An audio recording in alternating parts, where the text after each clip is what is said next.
Going to St. Joe's, it was the end of the spring semester. A kid from the neighborhood called me up. He said, Bobby, the Phillies are playing businessman special tomorrow. It was like one of those weekday afternoon games. He said, you want to go to the game? I said, sure. They're not going to miss me because I'm not an active participant in the class. I'm out. Not failing out, but not making the dean's list, just skating by. Mediocrity was my goal, and I was okay with that. I just did enough to get by. So the Phillies have since moved. They're playing at Vet Stadium down in South Philly, right? It's the end of the spring semester, so it's in May. It's an unusually warm day. Me and 4 guys from the neighborhood, we're at the top of the 700 level, drinking that cheap watered down beer, and the sun's beating down on us. I'm getting kind of trashed. I said, you know what? I'm going to run down the field and meet one of the players. They said, okay, Bobby. They kind of shrugged me off because another nickname I had was Bullshit Bob. I used to tell people, I'm going to do this, I'm going to do this, I did that. I didn't do nothing. I sat in a bar stool and made stories up. I told you I should have started off once upon a time. That's what I did. I told stories. So I had worked my way down there. They used to have these picnic areas in the left field and the right field corners. And I worked my way down to one of the picnic areas. I had jumped over the fence, I ran out in the field. The San Diego Padres were in town, and Dave Winfield was the right fielder for the Padres. And I went out, I shook his hand and said, hey, Dave, how you doing? And he looked at me, and he's a pretty big dude, right? He looked at me and he said, brother, what are you doing out here? And from behind him, I saw the guards coming. I said, Dave, I gotta go now. So I started running towards the infield. I want to slide into second base. I don't know why. I thought that was just funny if I slid in second, right? But I was running towards second base. There was more guards coming for the third base side, and I knew I couldn't do that. So I start going towards first base, and at this point I start walking, like to give myself up. And I don't know, as close as the guard, probably as Vanoia and I are right now, walking like to give myself up. At the late second, I deep the guy and ran out in the outfield. Now I'm running around like a screwball for about, it seems like 10 minutes, but it's probably closer to 2 or 3, right? But they couldn't catch me. I'm just home, I'm in good shape, I'm juking and jiving, but you know what? I got nowhere to go. The fence is 12 feet high, right? The guards, the young, short, fat guys in South Philly, they're tripping over each other. It looks like Keystone Cops. And I'm running around. I swear to God, up in the school board in right center field, they put Mr. Excitement. They couldn't catch me. I stopped running. I'm about to get sick. I'm out of breath. I don't know where to go. I wait for them to come catch me. They take me off the field. I swear to God, I get a standing ovation from 37,000 people. They take me up to the right field bullpen, and Tug McGraw was in the bullpen for the Phillies, giving me the thumbs up. Now, I knew I was going to get a beating from these guards because I made them look so stupid. They could have beat on me all day long because the way I figured it out, by the time I got out of jail, I go back, I could drink for free off this story for at least a week. Now this would be the type of story that I'd make up, you know, bullshit Bob, right? But I had 4 dudes from the neighborhood who had my back. I knew I actually pictured this as I was about to get beaten. I said, I'll walk in, they'll be cheering for me, just nuts. Just as I was about to get my beating, the Philadelphia police lieutenant showed up. He said, what's the matter with you? He said, are you drunk, are you high? I said, no, I'm just happy to be here. He said, well, you better get your happy ass out of the stadium. And he said, not only did he save me from getting beaten, but he saved me from getting arrested. And that was important because about 6-7 weeks later, one of those civil service exams kind of panned out, and I got hired by the Philadelphia Police Department. They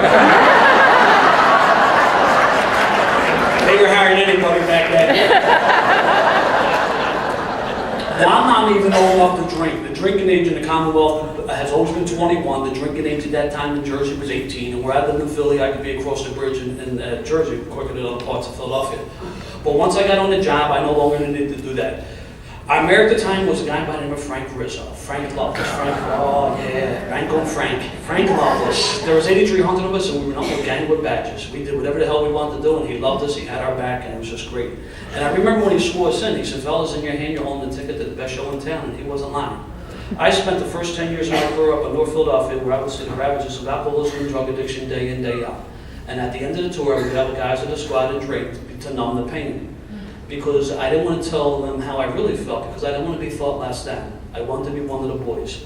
To the point where I engaged in behaviors in my gut I knew was wrong, but I did it anyway because the need for me to gain their acceptance outweighed anything else. Now I need to back up for a moment. I talk about that. I got to tell you why I tell that story for running on the field. First of all, It's the only funny story I got. I wasn't a funny guy. I wasn't an athlete, I wasn't a lover, I was none of that stuff. I was a lying, thieving, stinking, falling down, violent, drunk. And if I hung around you, you had something I wanted. I used and abused everybody I came in contact with. Secondly, it's a true story. I got those 4 guys in the neighborhood who can back me up. And thirdly, and more importantly, you know what? I was a blackout drinker from the very first start. I remember when I eventually got sober, I'm in the VA hospital, and the doctor came up to me and said, listen, did you ever have any blackouts? I said, nope. He said, I must have answered too quickly for him. He said, do you know what they are? I said, nope. Once he described them, I said, all the time. That's how I thought you had a good load. If you couldn't remember the night before, it was not unusual to walk around the corner looking for your car. Now everyone in the neighborhood's looking for the car. Hey, did you see my car? No. I said, yours. It was fun, yeah, it was just nuts. I remember coming on the corner the next day and guys would be telling me stories of the stunts I'd done the night before. I'd be repeating these stories like I had memory of them. I was a blackout drinker from the very first start. It was just nuts. So I'm working up in North Philly, and I loved it. It's a great job, and actually I think it's the best job in the world, you know. And but the handwriting is on the wall quickly, you know. I'm at work one day, and my immediate supervisor pulled me off to the side. He said, you know what, kid, you're smart. You're going to go places, but that booze is going to mess you up. In one ear and out the other. I'm at a family function one time, and my uncle was a boss on the job, and he pulled me off to the side. He said, Bobby, I'm hearing stories about you. You're going to get yourself in a jackpot. You better take it easy. In one ear and out the other. Several years later, when I got sober on 2 separate occasions, I ran into that supervisor and my uncle in the rooms of Alcoholics Anonymous. And I realized at that point that they were trying to 12-step me. And I remember talking to my Uncle Jimmy. I said, look, how come you didn't tell me? You know, and he gave me one of them old-timer smiles and said, you know what, you just weren't ready yet. Which just goes to show you that all the drinking and all the nonsense that went with it were necessary for me to hit my bottom. I was introduced to Alcoholics Anonymous in 1979. I don't tell people I went out because I never came in, but I'll tell you what happened. I showed up at work one day, and one of my co-workers was just drunk out of his mind. And on our job, we had a peer counseling unit, right? And it sat in this little house. It sat in a park, Pennypack Park. And part of this group, they actually had an AA meeting there, the 369 group. And I'm coming down the driveway. I'd come to work one day, though, and the supervisor said, like, my co-worker was just nuts. He said, take him up to the unit. He's going to be detailed there for the day. I said, okay. And it's day work. I'm coming down the driveway, and there's a guy sitting on the porch. His name was Eddie M. And Eddie was a turnkey downstairs. I know him well, and I didn't know he was sober. I didn't know him well. He was sitting on, they had these rocking chairs. And I pulled up. I said, Eddie, I said, I'm dropping this guy off. He's detailed here for the day. I'll be back at 4 o'clock to pick him up. And he looked me dead in the eye and said, kid, do you want to come in? I said, no, I don't. I was insulted that he even asked me. Because I knew what alcoholics were. Alcoholics were you older guys, you married guys, you guys with the 3 heads. I mean, I knew what alcoholics were. Alcoholics were these poor people I was dealing with day in, day out. I wasn't an alcoholic. I was insulted that he even asked me. I mean, I was a beer drinker. There's no way that you could be an alcoholic drinking beer. The only time I drank hard liquor was like on St. Patty's Day, or New Year's Day, or payday. When I got sober, when I made one of my first outside meetings, it was there, and Eddie was there, and he smiled at me. He said, so kid, you finally come around.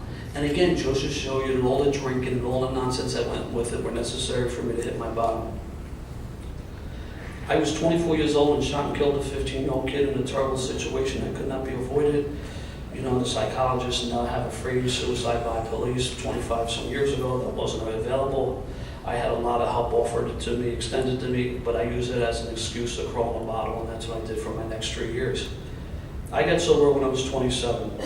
Drinking took me to a lot of my nevers, and one of those nevers was the use of a lot of substances.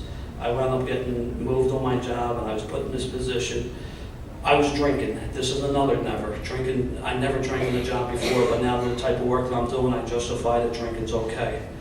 And because of my judgment was impaired, I was put in a position where I thought I needed to do other substances, and that's what I did. And I love the way that Lyle spoke yesterday, because you know what, I need to clear this up.